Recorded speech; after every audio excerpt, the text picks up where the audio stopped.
I'm by name Dr. Muhammad Bashir Aliu. I'm a staff of the Department of Veterinary Public Health and Preventive Medicine at Ahmadu Bello University, Zaria, Nigeria.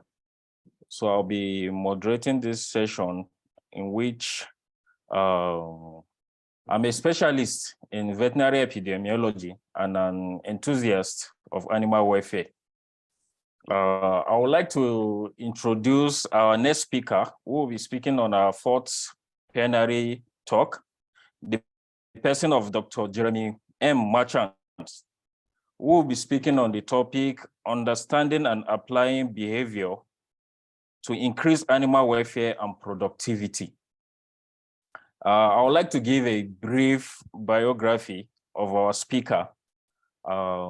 Dr. Jeremy Marchant is a research animal scientist with the US Department of Agric under the Agricultural Research Services, and is at the Livestock Behavior Research Unit.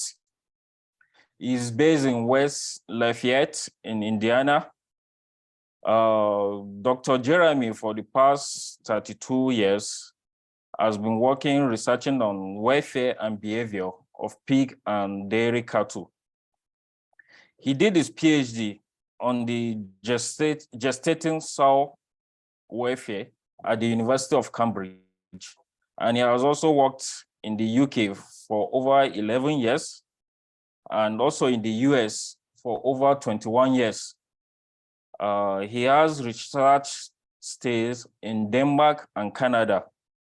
Currently, his major research interests are social and maternal behavior of sow, manipulation of pig behavior by diet, factors influencing pig mortality, and environmental enrichment in intensive pig production.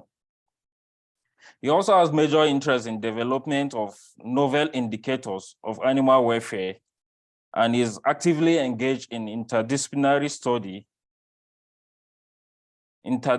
study highlight to the concept of one health and one welfare.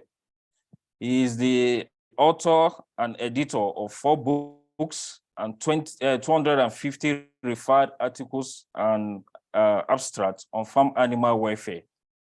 And his research has attracted a whopping sum of over 10 million US dollars. He was inaugural special chief editor for animal behavior and welfare section of Frontier in Veterinary Sciences, and also a past president of the International Society for Applied Ethology. He has passion for assisting and supporting animal welfare science and scientists in developing countries. He helps them in obtaining funds for conference attendance grants, and also to have access to free open access publication. So you can see we have a lot to really learn from Dr. Jeremy. So I would like to hand over to you. Thank you very much. I'm very, very happy to be here. Like I said, yeah, delighted to be here and talking to the new region. Really excited that it's a new region now in its own right. That shows that the growth of interest of people wanting to get involved in behaviour and welfare research, and I'm really happy for that to happen. So let's start off by introducing behaviour, or to call it by its proper name, ethology. So ethology is the scientific study of animal behaviour. But I've always said, like, why is being an ethologist like being a football coach? One of the issues is that everyone thinks that they can do your job as well or better than you can. So really the idea is that behaviour, everyone has experience of animal behaviour. If you have any contact with animals at all, if you have pets, if you work on a farm, behaviour is like the first thing that you use when you think about looking after your animals. So it's a very powerful tool, very important for good old-fashioned husbandry, I would call. You know, that person who works with animals, who knows their animals, uses behavior as a husbandry tool all the time. It can, of course, be very, very obvious. So here we have some pictures of pigs. So I'm going to talk primarily about pigs because pigs is what I've really worked with for the last 30 years. But a lot of this behavior is very obvious. We see piglets huddling together. We know that they're struggling with cold stress, for example. We see this top behavior of a sow biting another sow. Obviously, that's a welfare issue of aggression. We see a sow in a farrowing system carrying nesting material. We see another sow in a gestation crate bar biting, so carrying out a stereotypic behavior, which is an indicator of poor welfare. So as a farmer, as a stock person, behavior is very, very important for us to be monitoring our animals, to know when they're in good welfare and in bad welfare. And a lot of this behavior is very obvious, but there are also real subtleties to behavior as well. You know, as there are with people, you think about people reading each other's body language, and you have what are called these kind of micro expressions, so very, very subtle things that give off indication of what that person is thinking, but very easy to miss. And it's the same with animals. There's a lot more detail within these behaviors that we're still learning about and still trying to understand what they truly mean. The other good thing about it from a scientific point of view is if we can measure behavior, a lot of times we can either do this for free or for relatively low cost. You know, it's one of those things of, if you think about welfare and trying to measure welfare, quantify welfare, a lot of things that we do over here in the US and in Europe, for example, is we will be taking, you know, blood samples and running assays to get indicators of the physiological state of animals. All those can cost a lot of money. You can do observations that don't cost money. Obviously, if you need recording equipment, then there is cost involved, but there's a lot you can do using behavior, learning about welfare using behavior that is either low cost or free. And that makes it very, very important.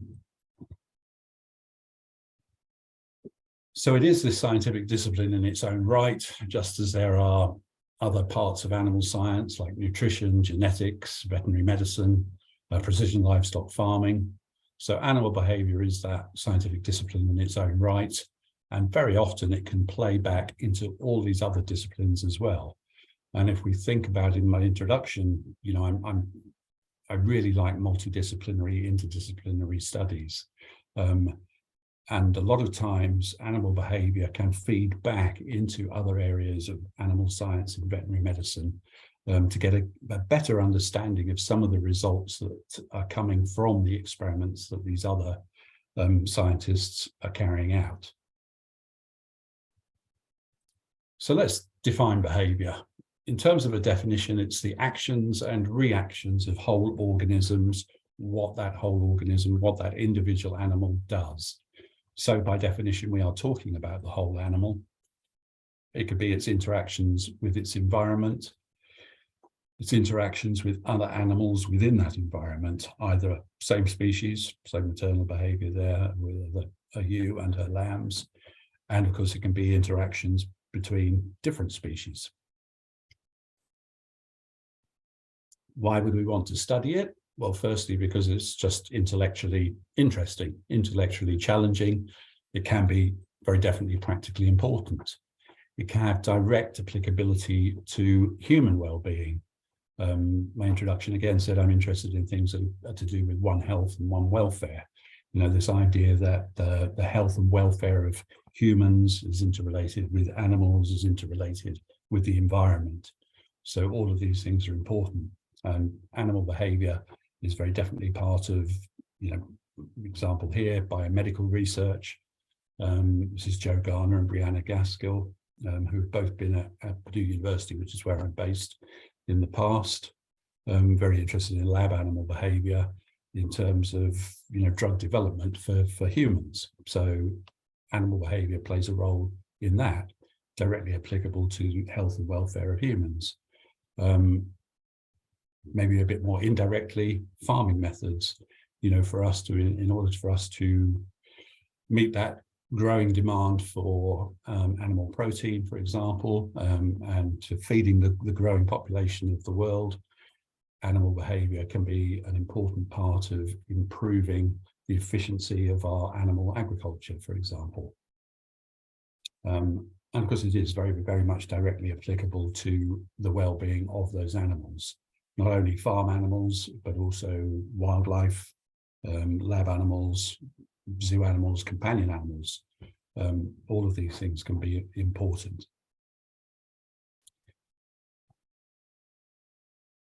So thinking again about farming systems, how then can we relate behavior to welfare and productivity within farming systems? So again, I'm going to use pigs as an example. In terms of a farming system, this would be, you know, fairly similar if it were poultry, if it were beef cattle, for example, a little bit different if you're thinking about dairy animals.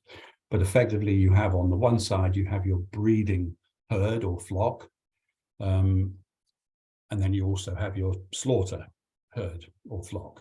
So slightly different. You've got these animals which will be breeding animals and may be housed and living for relatively longer periods of time, and then your slaughter animals.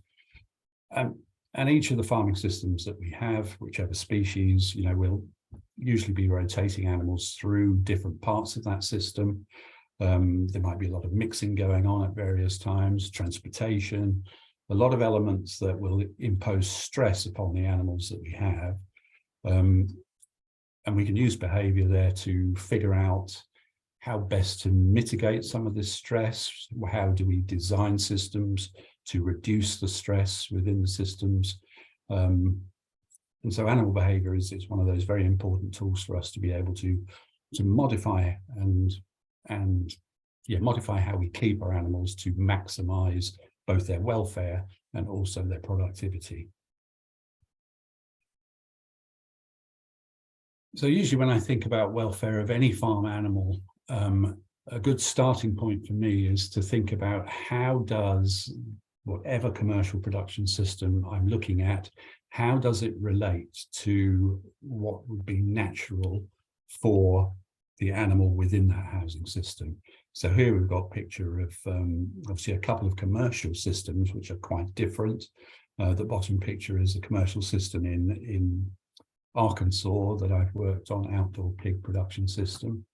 Very different from a more traditional indoor system, although this one is not particularly intensive, certainly not for the US. US would be typically very slatted floors, very minimal space, no bedding.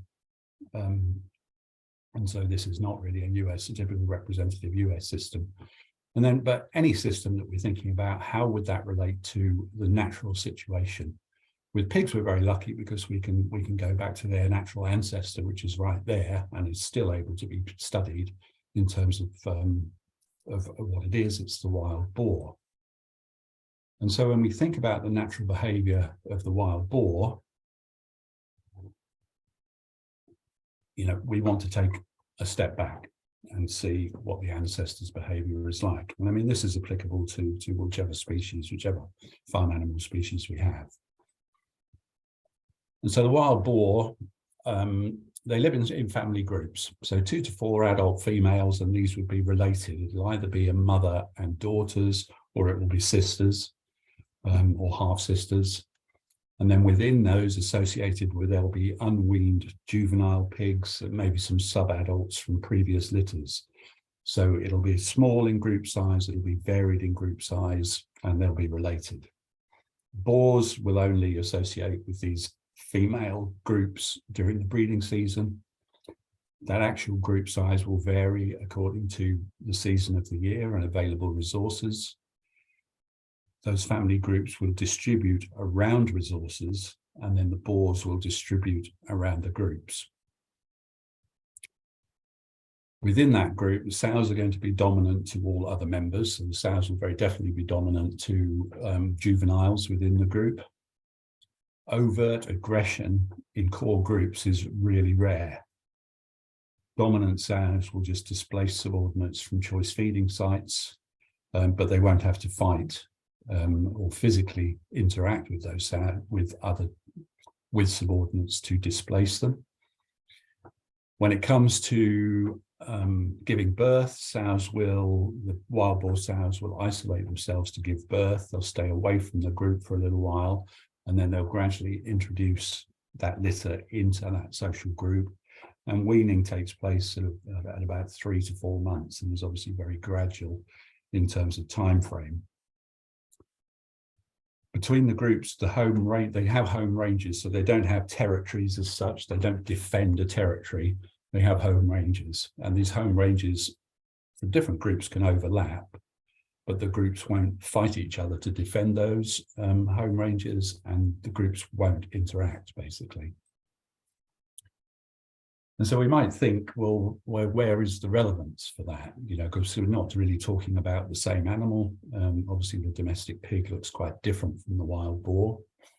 But in fact, it is not very far removed in terms of behaviour. We're very lucky to have some fantastic studies carried out in Edinburgh and Sweden, where in both cases they really just released domestic pigs into natural environments and studied them. So Per Jensen is the famous one in Sweden. David Woodgush was really the one in Edinburgh, the Edinburgh Pig Park. These papers will kind of date back into the 1980s, basically. But there's some fantastic range of papers there where there's, you know, pretty much observational studies. They haven't imposed treatments or anything like that. They've just released pigs into natural environments and watched them. And what we find is that domestic pigs still very much behave, given that opportunity, like wild boar. They will form into family groups, small core groups of related females and their offspring. The males will become solitary, only associating with groups at mating, just like wild boar. Again, groups may share common space in home ranges, but do not merge, do not fight. They maintain distance from each other. And aggression is very rare, again, in these core groups, just as we see in the wild boar. Overall strategy really is avoidance. That's a good strategy to avoid aggression, is to avoid each other. Again, we find that at farrowing, those sows will isolate, build a very complex nest. Sows will stay away from the herd for a few days, rejoin and integrate the litter gradually. And even the domestic sows will wean late.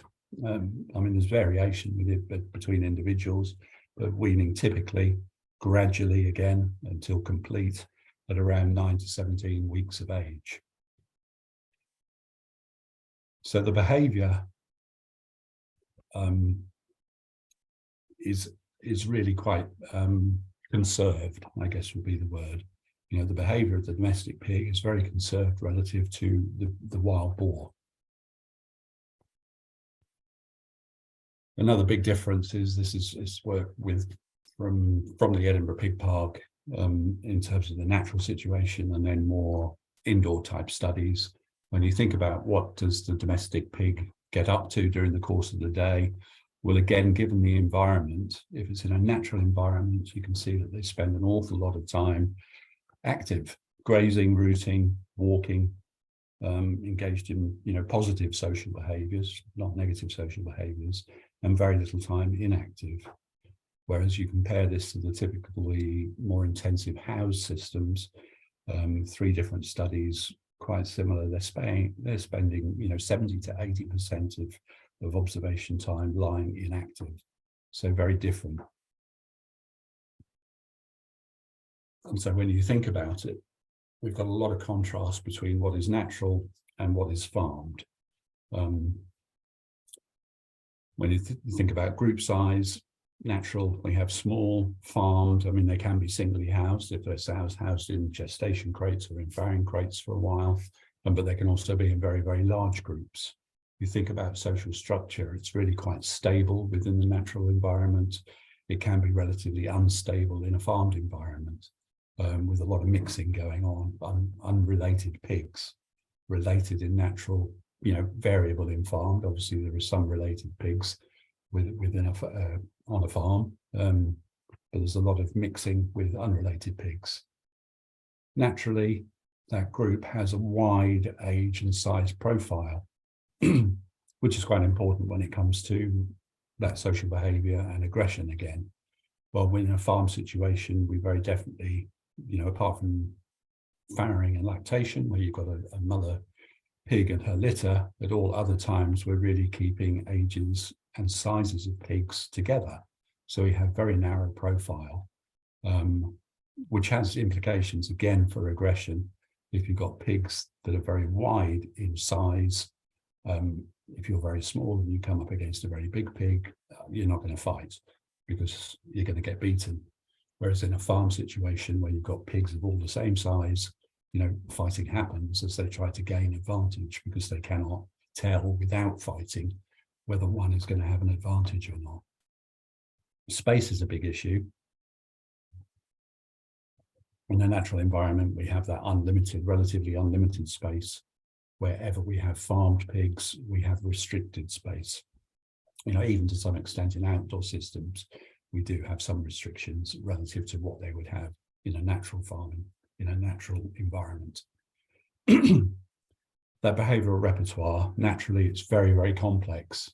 Those same behavioural motivations perhaps exist in our farmed domestic pigs, but now within the systems that we have them, that behavioural repertoire is very constrained, very reduced, restricted. And we have activity in natural situation, they're very active, they're spending a lot of time of day foraging.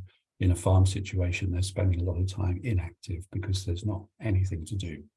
So when you look at that contrast between natural and farm situations, excuse me, is it any surprise that we have welfare issues when we move to the farmed situation? And those welfare issues will vary depending on the farming system.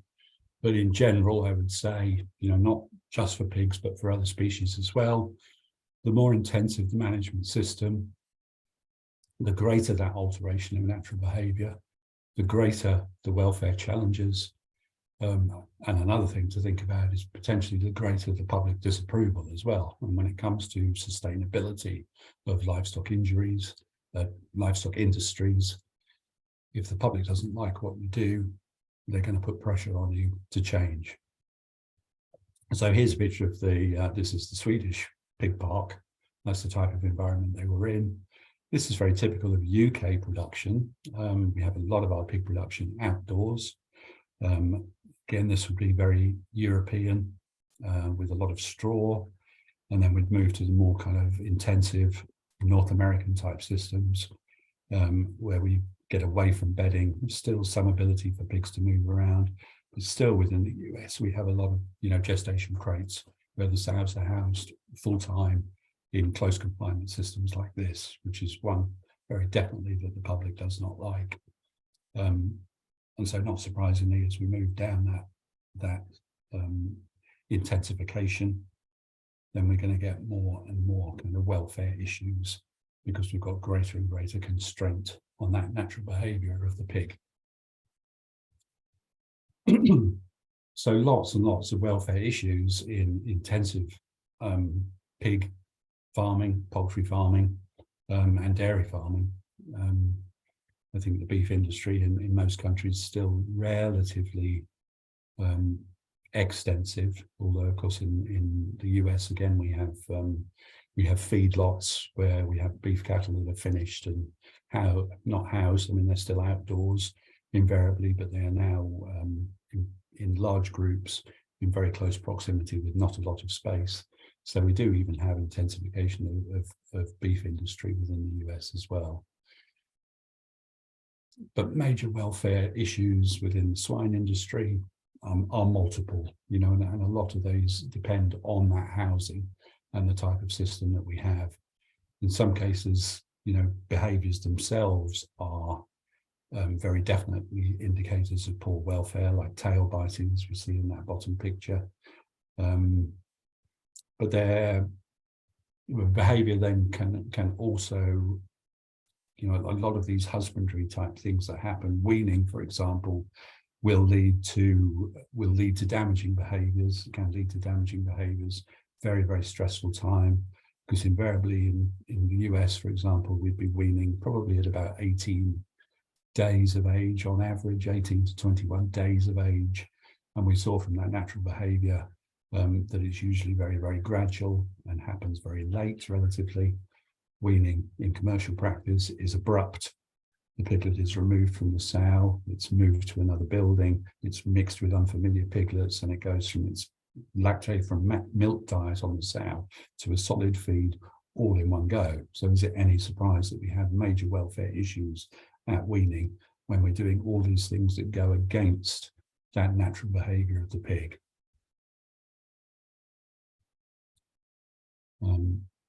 Right, so let's talk a bit more about how to measure behaviour. So I know you had a talk yesterday about how to publish in high quality journals. I mean, one of the biggest things is that you have to get that experimental design and methodology right. And like I said earlier, a lot of the problem with behaviour, and me as an editor and a referee of papers, you know, I come up against a lot of papers that the methodology is done badly. Because one of the things that happens with behaviour is that, like I said, with the idea of a football manager, you know, a lot of people think that, well, you know, behaviour is easy. And so I'm not a behaviour expert, but I can do behaviour. And so they do it, you know, without consulting those that are really, really trained in behaviour. So it's very, very important that you get that experimental design and that methodology right, because your data has got to be valid. You know, you're not going to publish if you've got flaws. So if your design is flawed, nothing should, in theory, save it in terms of being published. I mean, it might well still get into a low quality journal somewhere, but certainly it won't get into a high quality journal. If your design is flawed, it's going to get rejected. A really, really important resource for anybody, I think. You know, I've got this book right here on the desk beside me, you know, so even though I would classify myself as a behaviour expert, you can always keep learning. And this book, it was originally by Paul Martin and Patrick Basin, who was Professor of Animal Behaviour at Cambridge. He's died between the third and the fourth one. There's still a Bateson as an author. This is his daughter, Melissa Bateson, who is also a professor of animal behaviour, but up at Newcastle University. If you can get your hands on any of these books, I recommend it. You know, it's a really, really good introduction, like it says in the title, of how to measure behaviour. I do actually have probably 4 or 5 copies of this version. If anyone wants a copy, just get in contact with me. I will happily send you a copy of this, first come, first served. I might also be able to get my hands on a PDF version of this one as well, which I could send to people. But if you want a physical copy of this book, I've got 4 or 5 that I will send to you for free. Just contact me, first come, first served. But definitely get this book, recommend it. And so how are we going to study behaviour? Well, it's going to largely depend on that question that we're asking. You know, is it purely going to be an observational study? But then are you going to impose it? Are you going to impose treatments? Is it going to be an experimental study that might be very simple or might have complex designs, might even go into other things like choice preference tests? Different experiments will require different methodologies, obviously. But first things first, I always say, you know, long, hard think before you study. Don't jump into things. You know, really, the more time that you invest in that, thinking about it and coming up with a plan, that's time well spent. And often we don't get enough time to think. I think I certainly don't anymore. Think about the level of analysis. Is it going to be general or detailed? You know, how close can you get to your animals that you're going to watch? If they're indoors, you can usually get pretty close. If they're outdoors, often you can't get so close. So that's going to cut down what type of behaviours you're going to be able to see and the amount of detail that you're going to be able to get. Can you freeze time? You know, we talked about low cost, no cost. Video, you know, is both a blessing and a curse, I guess I would say. When I started out 30 years ago, I mean, we were still on video recorders, tapes. If I was lucky, I would have 4 cameras and I would have what we called a quad splitter. So I'd be able to get all 4 cameras onto one videotape. And I used to do that, you know, if I wasn't watching direct observation without any recording whatsoever. Now, of course, we've got digital recording. So easy to record so much data. And so many of us are guilty of doing that. You know, it's not ever being able to look at all that amount of data that you can actually record. But because it can be very, very important, especially if you're looking at behaviours that happen very, very quickly, or you want to look at the subtlety and the detail within behavioural interactions, having video of that is almost critical. But there's a lot that you can capture without having that kind of capability from direct observation in real time. But this is interesting. So can you freeze time? You see a lot of old pictures of racehorses look like this. Well, that's because nobody, you know, in the 18th, 19th century could freeze time. And it wasn't until they froze time that you realize that the horse is actually never in that position. And so these paintings, you know, well, they're not actually natural in terms of the horse in a full gallop is never in that body posture. And that just gives you the idea that, you know, that ability to freeze time, you can pick up things that you can't see in real time. Where are you studying? Are you in a laboratory setting? Are you in where you have more control? So if it is on a university farm, for example, where you can control things. If you're on a commercial farm, often there are things that you can't control as much as you would like to. Commercial settings offer certain challenges in terms of the data that you're able to collect and the validity or whatever of that data. Are you in a semi-natural or even a natural setting? Again, these will influence what you can, how you design your experiment and what you can collect.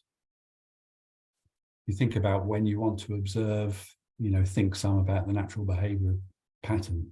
I mean, if you think that, well, I'm going to watch my pigs, you know, between 12 o'clock and 2 o'clock in the afternoon, well, you might find that they're all lying down sleeping during that time, you know, and if there's things that you want to pick up in terms of need activity, then you have to think about when you're going to observe them. You're going to observe them when they are active naturally within that environment that you're studying them. You've got to be aware of that observer effect as well. You know, if you're around, you can disturb behavior. So can I see what I want to see without disturbance? Can I either get direct observation, get up and out of the way so that you're not disturbing the pigs and they can behave as they would behave as if you weren't there? Or again, can you record? Setting up cameras, of course, removes the human from the environment and lets you enables you to watch the animals in a relatively undisturbed way. Another big thing that you have to think about is ethical consideration. And for those of you publishing anywhere now, that idea of ethical approval has become more and more important. So all animal use anyway also always requires careful thought. This is called Bateson's cube, funnily enough, devised by that same Pat Bateson who authored that book. And you have to think about 3 elements of your study. Is it contributing to science? Is it benefiting society? Is there any animal suffering? Usually we find, of course, in experiments where we are literally just watching behavior, you know, that suffering aspect doesn't necessarily come in. But we still have to think about ethical approval for things. In some countries, if it's purely observational, you might well find that your ethical committee doesn't even want to look at that and give it ethical approval because it thinks it falls below the threshold of needing ethical approval. But if, say, for example, it can be a purely behavioral experiment, maybe you are studying aggression, and so for that you're purposefully mixing animals together, well, you know, you've got a winner and a loser within there. The loser for sure is going to have some kind of suffering, maybe some sort of physical injury from that aggression, certainly psychological effects of that, you know, and so that needs to be weighed up in terms of the benefit that it's going to bring. And a lot of journals nowadays are insisting upon some sort of ethical approval, which can of course be very difficult if you are still within a country or within an institution that does not have an ethical committee. Then it can be hard then to actually get published if the journal really sticks to that idea of needing ethical approval for everything that goes into that journal. But regardless of that, you still have to think about it. Research steps, I'm not going to go through in much detail, but if you get a copy of this book, it'll give you an idea of the kind of steps that you could do. Very good often to do a kind of pilot study, you know, you ask a preliminary question and you collect some data and you go back, and then you really think about your full experiment and lots of different steps, you know, and those critical ones that you're going to think about is, you know, the methodology and the experimental design. Because if you get these wrong, even though you might get all the way here to step 12, if you've got your design wrong and your data is not valid, well, then you are back to square one. You're back to having to go through the whole thing again. When you're thinking about behavior within your experiment, there's really two fundamental types of behavior. I would say you think about events and states. So events would be those very short duration behaviors, might be a bark or a tail flick, a bite, a yawn. You know, those very quick behaviors that happen very short term, and they're over very quick, short duration. And then you get states, which are those long duration, you know, inactivity, foraging, grazing, lying, walking, you know, plenty of those as well. So you've got events, you've got states, and the way that you collect this behavior is different depending on that duration. And so you've got to get it right. What and how you're going to collect is going to depend on that question that you're asking. Is it broad or narrow? How many animals are you observing? Are they individually housed? Are they in groups? Those behaviors of interest, are they states or are they events? How long have you got in order to, on a daily basis and over a period of weeks or months, how long have you got to collect your data? Are you going to be doing direct observation or video recording? Are you going to have multiple observers? In which case you're going to make sure that those observers are trained and that they're measuring the same thing. You might have to carry out what you call inter-observer reliability tests to make sure that they are recording behavior the same way. All of these things are part of that methodology that you have to think about. Then the big thing comes is you need to make a decision on the sampling rule and the recording rule. So which subjects and when and how that behavior is recorded. Again, if you get the Bates and Marchant book, this will be in there and it will help you figure out exactly how you're going to collect this behavior. You've got different sampling rules, ad libitum, focal, scan, and behavior. We'll run through that in a little bit more detail. And then you've got your recording rule. Are you going to go continuous or are you going to record at different intervals? With ad libitum, there's no constraints. This is very quite observational and very good for pilot studies. You're literally just going to go and observe, note whatever visible and seems relevant, and to start thinking about that main experimental design. Like I said, can be very useful during preliminary studies, but one of the limitations is it's going to be biased towards what is conspicuous. If you're watching animals and one does something, boom, that's in your face, you're going to take notice of that. And so it can be biased towards those type of behaviors and not those very subtle behaviors. Focal sampling is what we do quite a lot, especially when we have largest groups of animals. You're going to pick an animal as a representative within a group, maybe a pair or maybe a few animals, and you're going to observe for specified amounts of time, looking at focal animals over different types, different amounts of time. And you're going to record all instances of specified behaviours that you've identified within your ethogram. Can be very difficult out in the field for sure. Not so much in systems where you can get in and mark individuals, but if you can't mark individuals, then it's very, very hard to be doing focal sampling when you've got a population of animals, and to record what individual animals or identify individual animals within that population can be quite difficult.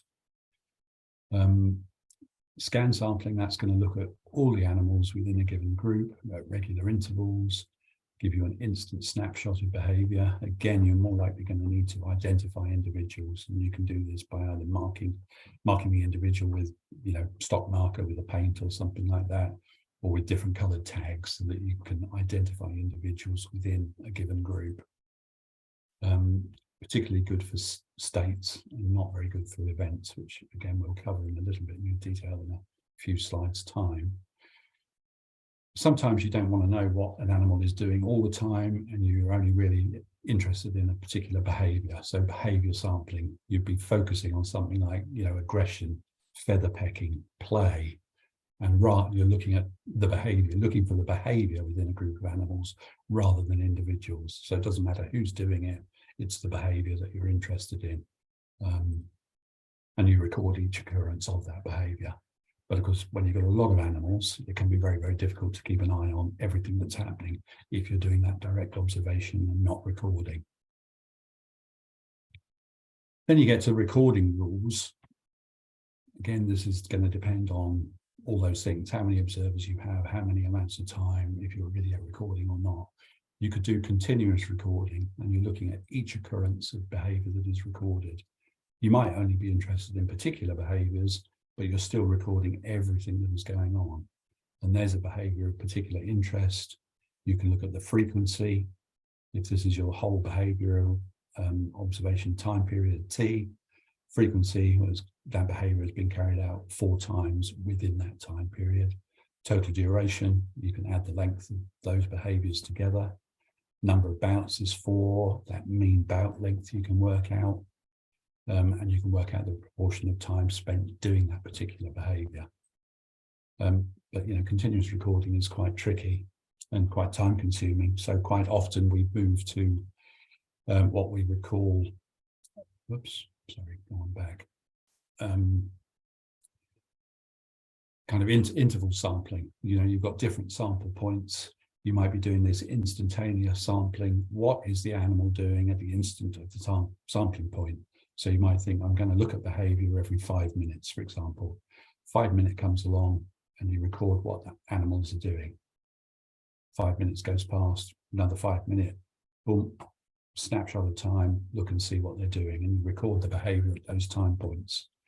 Another way to do that, slightly different, is, well, does that behaviour of interest occur between those time points in that 5 minute period? Yes or no. Basically, it's a 1-0. Did the animal do that behaviour of interest during the sampling interval?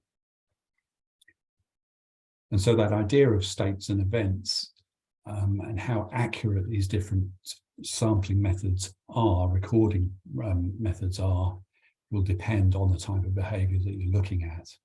So here's one where you've got long behaviours, states. So maybe it's lying down, for example. There's the actual, if we know what the animal is doing. If we've done continuous recording, well, we're going to get exactly what the animal has done over that time period. We know that it's 4 bouts, 52% of that time period spent lying. If we use that instantaneous, for states, that's going to be pretty accurate. That's going to be pretty good. It's going to, again, give us 4 bouts and about 50% of time. 1-0 is probably going to overestimate states. 3 bouts, 70% of time. When we go to events, however, again, we're thinking, well, maybe this is aggression. It might be aggressive interactions. Boom, boom, boom. They're over quite quickly. Continuous, we're obviously going to get the real. It's going to be about 6% of the time. Well, now when we go to some of these other sampling recording rules, if we're doing instantaneous sampling, you know, it's so short that it happens not when we're watching. It doesn't happen very often at our recording time. And for instantaneous, for example, it might be right in terms of the amount of time spent doing it, but it's going to only give us one bound. 1-0 going to greatly overestimate the amount of time spent doing these event behaviors. So that's why when you design your experimental methodology, you've got to think about the behaviors and you've got to think about those best ways of recording those behaviors. So that was really kind of a simple idea. And this one is a much more complex example that I'm going to give in terms of understanding behavior and how that behavior, then greater understanding, might be applied to a real situation. And we're going to go back to mixing again, pigs.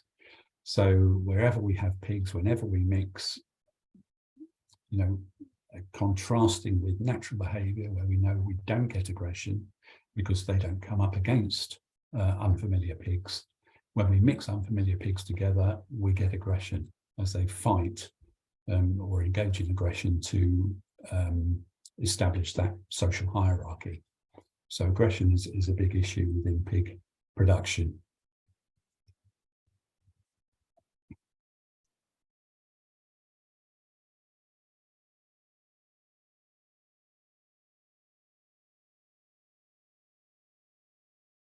Yeah, that's going to be a bit choppy and not work very well. But that's basically when you put two pigs together, you get a fight. And so there's physical consequences to that, obviously.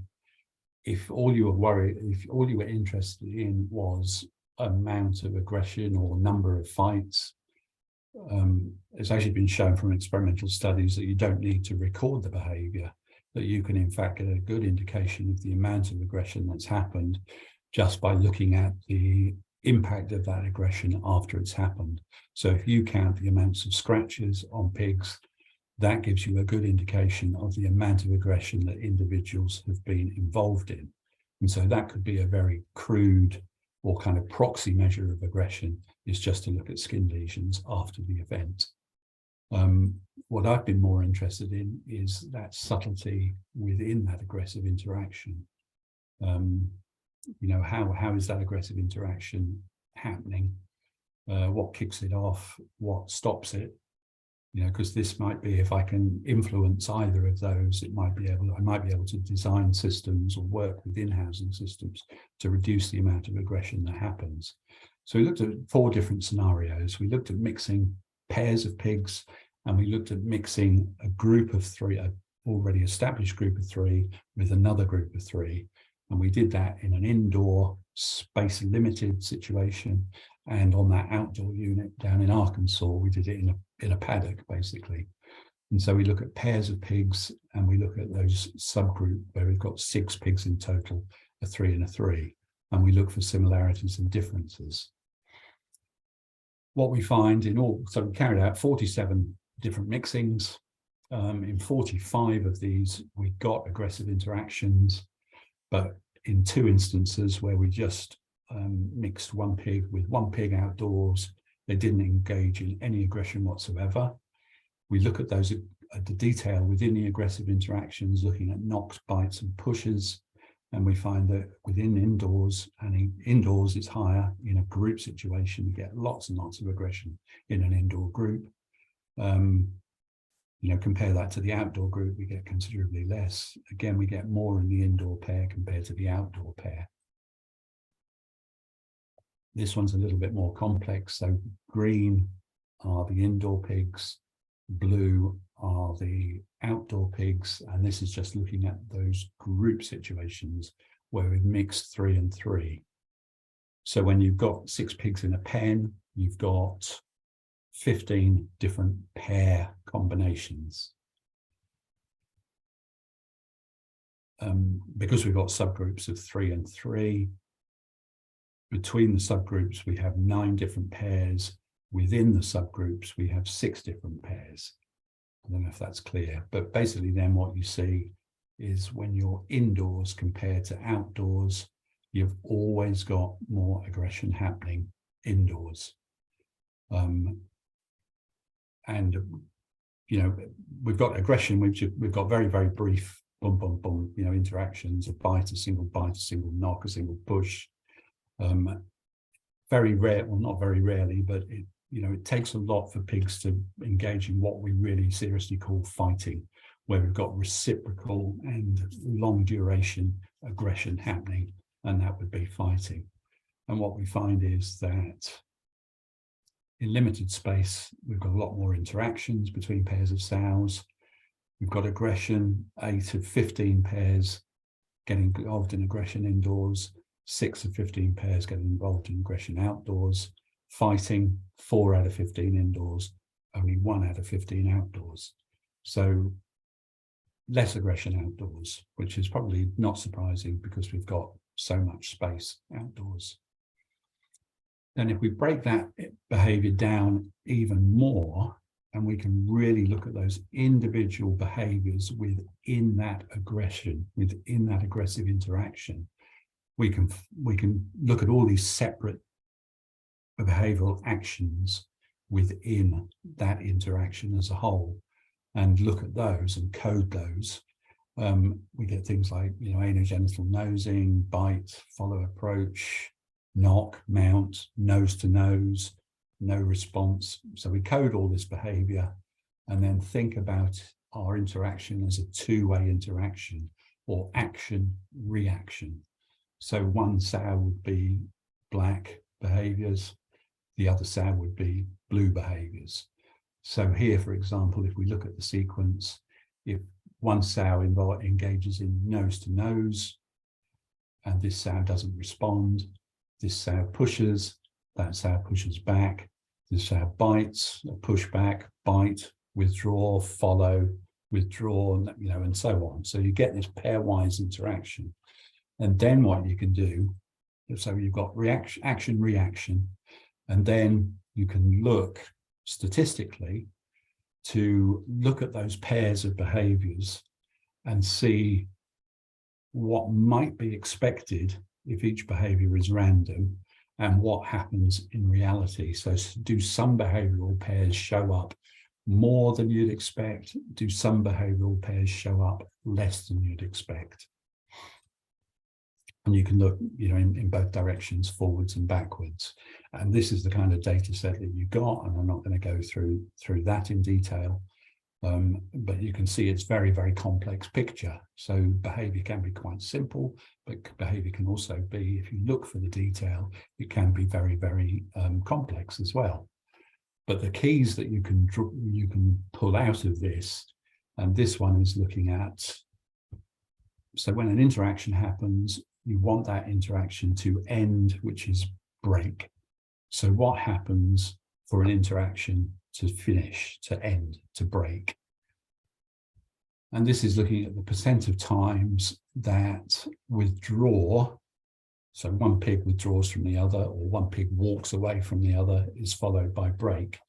And we find that withdrawing or walking away ends that interaction more often than you would expect randomly. And that's the same whether it's indoors or outdoors. Another key result. So you might think that, you know, if you've got different strategies to avoid aggression, one that clearly works is to walk away and stop that interaction. Another one you might think is, well, I'm going to just keep my head down and I'm not going to escalate this aggressive interaction. So if I don't respond, maybe that's a good way to stop aggression. What we find is that that's not a good way. So not responding is actually followed by escalation more often than expected randomly, and especially there indoors, both in the pair and in the group situation. And you can see how often it actually happens indoors in a group. Not responding, you know, 50%, nearly 50% of the time could be followed by a bite in an indoor situation. And so that happens more often than would be expected. And then another one which goes in the other direction, this kind of social nosing, both nose to nose and anogenital nosing. Is that followed by aggression? Well, it's followed by a bite, for example, much less often than expected randomly. So there's something about this social behavior that stops aggression from happening when you mix pigs. It's very important, some sort of social recognition to happen. And if that happens, aggression is less likely to happen after that's happened. So you begin to find out, there's key results. What key results have we got? Well, we know that outdoors we've got space, and we know from natural behavior that space is important. Pigs, unfamiliar pigs, like to avoid. That is their big strategy for reducing aggression or not getting involved in aggression. It's withdrawal and avoid.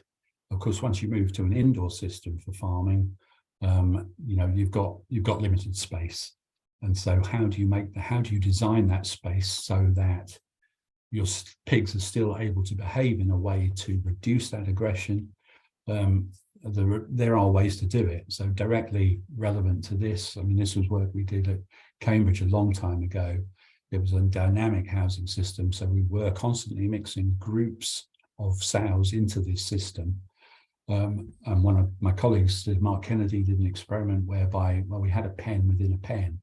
And so he could put the pigs that were going to be mixed in, could go into this pen for a few days. There were gates there, keeping the pigs in there.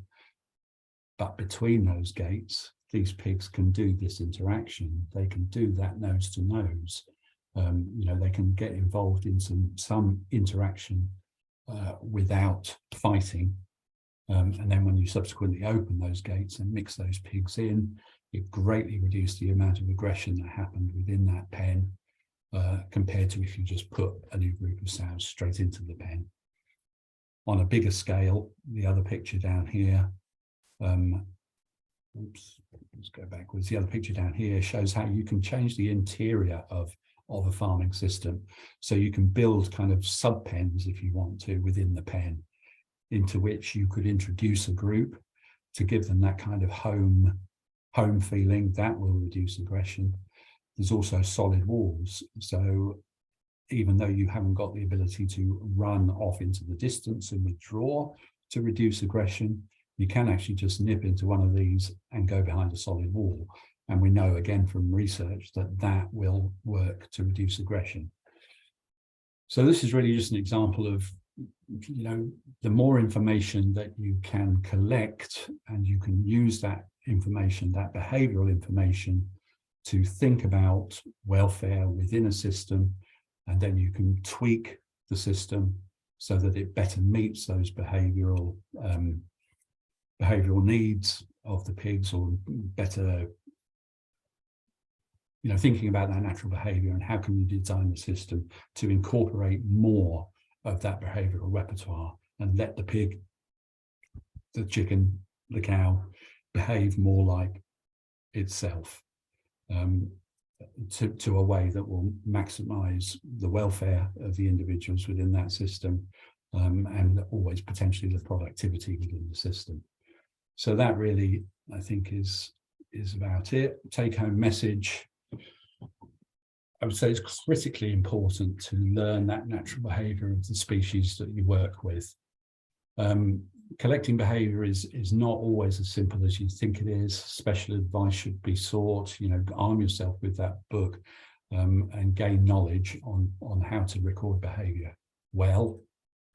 If you do it badly, behavior can lead you to invalid conclusions and will get your work not being published, which is not good. Done correctly, it can really help identify welfare negatives and positives and help you find solutions to those negatives. Also done correctly, collaborate. Behavior can really add to non-behavior focused study.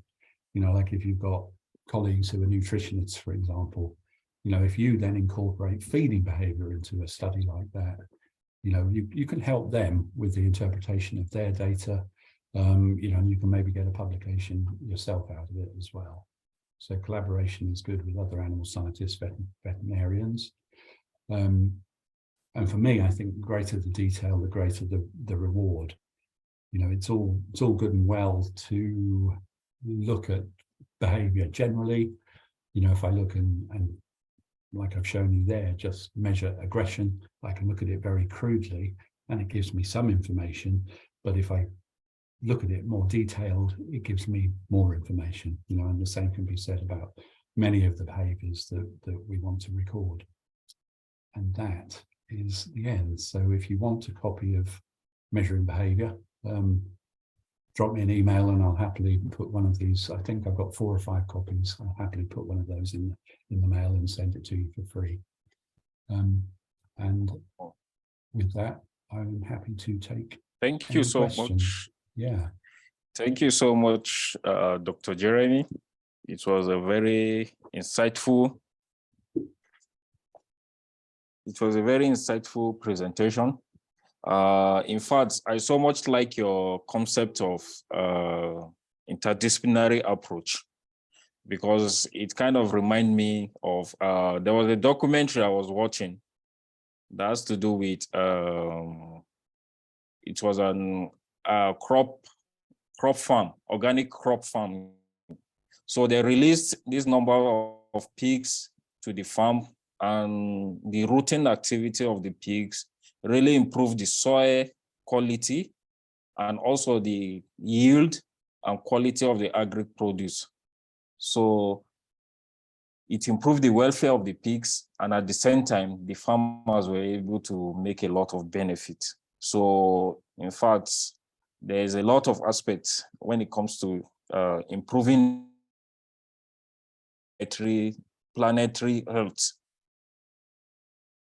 Continue to drop your questions in the inbox. Questions. Let me start with the first one. Based on the contract, natural or farm rearing, bearing in mind the cost.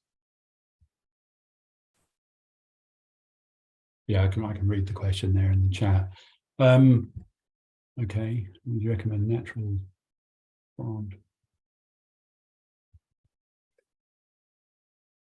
I mean, it's a combination, really, Samuel. I mean, it depends what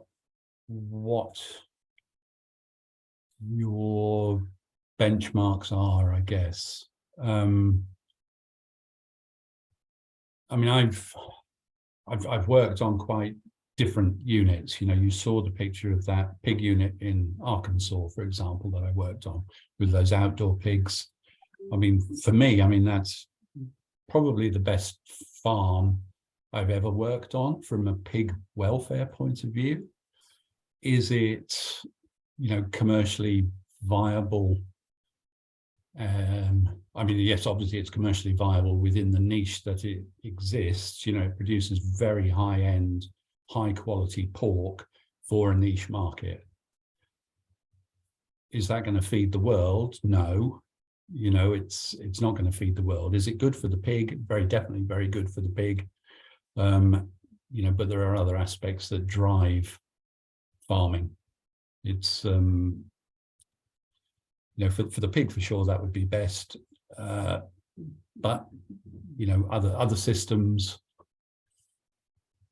I mean, the contrast within the US is probably more dramatic than anywhere else in the world, I would think. We are dominated as a pig industry by very large, very intensive farms. So that kind of outdoor farm would probably be producing, less than 0.1% of the pork within the United States. We have, I've got the figures somewhere, but I haven't looked them up lately. I think there's like 140 farms. We've got something like about 60 or 70,000 pig farms. 140 of these farms produce 75% of the pigs within the United States. So they're extremely large and extremely intensive. You know, the welfare within those systems is probably not very good. Definitely we need to make changes within the US. You know, the US is so far behind Europe, for example, where at least in Europe we have, you know, welfare is much more important. We have environmental enrichment as a legal requirement for all the pigs within the EU. We have no such requirements within the United States. We have no legal protection for the welfare of pigs on farms within the United States. So, you know, what would I recommend? I mean, like I said, it really, really depends. I mean, if you've got the money and you still want to eat pork, then you go for the high range pork and you go for the niche market type of pork with high welfare standards. If you don't have that money, well, you don't have that option. You know, you've got to go for a cheaper product. But there is definitely more we can do within our intensive housing systems to improve the welfare of the pigs within those systems. Thank you so much. I think it's kind of almost answered this next question. Animals in natural environment. Comparatively, do you think is better than farmed or? No, I mean, they do have welfare issues as well. You're right. I mean, from us looking from the outside, you know, we set our benchmarks for acceptable welfare at different levels. And depending on, you know, if you're a veterinarian, you're going to put your emphasis on health, for example, so health measures, you know, and you might think, well, welfare of individuals is much better in a commercial farm situation because I can control health, I can control disease, I can control parasites, I can control thermal environment, I can do all sorts of different controls. So in some ways, the welfare is going to be better in an indoor system. You know, people are still arguing that welfare of battery cages, hens in battery cages, is good in some aspects, not so good in others, and different people put different emphasis on those.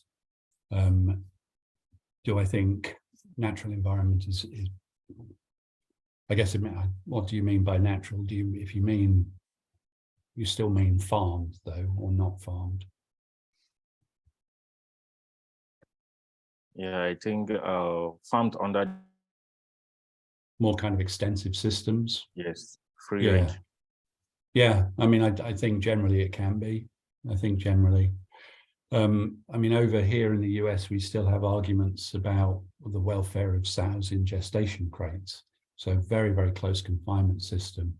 The industry within the United States will say that the welfare of sows is as good in gestation crates as it is in indoor pen systems. A lot of the research within Europe has said that that's not necessarily the case. But the problem with the research with the systems within the US is that everything is very, very intensive. So if you take a sow out of close confinement, a gestation crate, and put her into an open pen with, you know, 6 other sows, that pen is still extremely barren. It's on a fully slatted system. There's nothing else to do in there. And so the scientific studies have shown that there's no necessarily any welfare advantage for that group system over gestation crates. And that gives the industry over here permission to say the welfare is equally good within both systems. I mean, my argument is that, well, no, in fact, what you've got is the welfare is equally bad in both systems. You know, it's not, yeah, they're not good. You know, the welfare is bad. I mean, all you've done is give the pigs a little bit more space, but nothing to do in that space.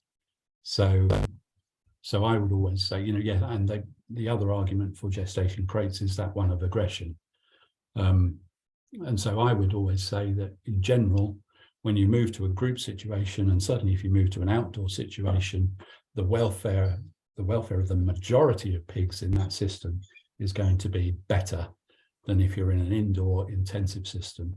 and certainly in gestation crates, maybe the welfare of certain individuals, those very, very subordinate pigs who are going to get a lot of aggression in an outdoor or a group system, maybe the welfare of some individuals is a bit better.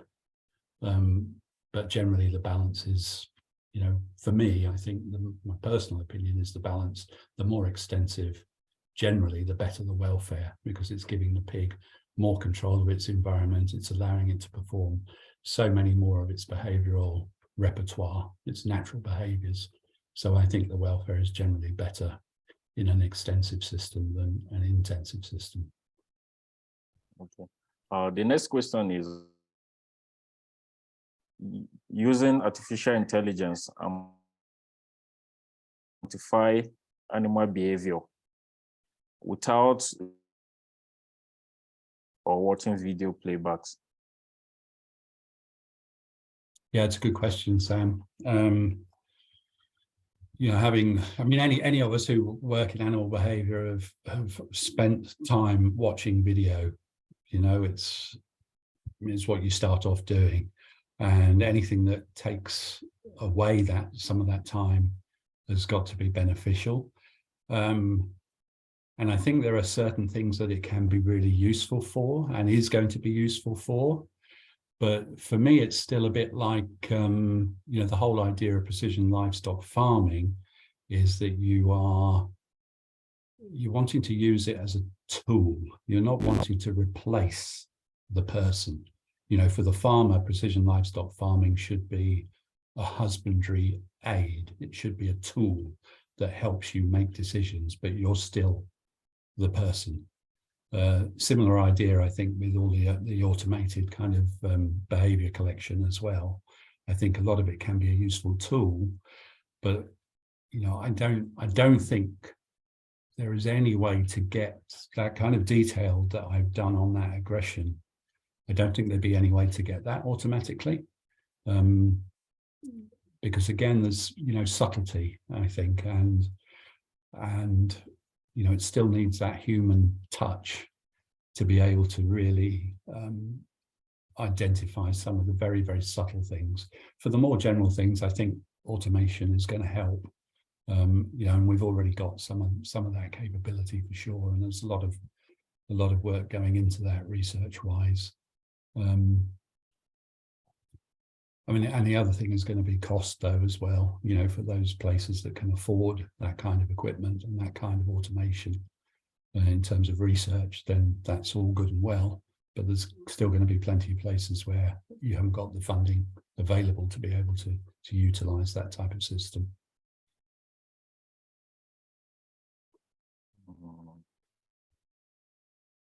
So will you recommend compared to fast growing ones, like what sector of poultry? I think there's a case for it. I know there are still issues of like osteochondrosis in pigs. And I know we did a study a number of years back now.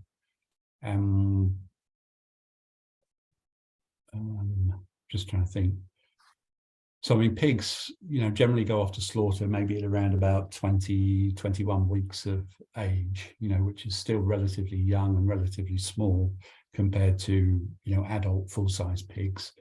And we did a study and we looked at cartilage scores within slaughter pigs, and we had absolutely zero evidence of lameness within the pigs themselves. But when we looked at cartilage, we had cartilage damage in nearly every single pig at 21 weeks of age, but no clinical signs of that causing any kind of lameness.